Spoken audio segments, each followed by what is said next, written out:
ఓం శ్రీ సాయిరామ్. శ్రీమద్ భగవద్గీత 14వ అధ్యాయంలోని 20వ శ్లోకం గురించి ఈరోజు తెలుసుకోబోతున్నాం.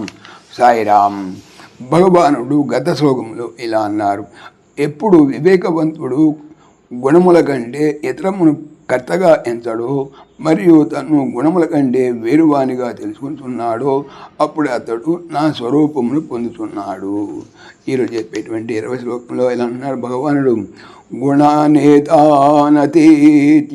త్రీందేహి దేహ సముద్భవాన్ జన్మ మృత్యు జరా దుఃఖైర్విముక్తో మృతమశ్నుతే.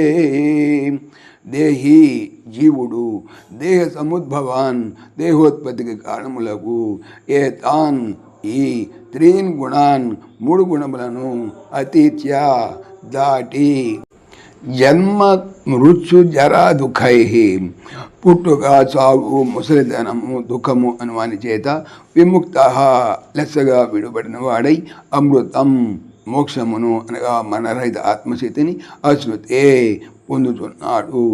జీవుడు దేహోత్పత్తికి కారణభూతములకు ఈ మూడు గుణములను దాటి లేదా దాటితే పుట్టుక చావు ముసలితనము దుఃఖములను వాని చేత లెస్సగా విడుబడిన వాడై మోక్షమును పొందుతున్నాడు.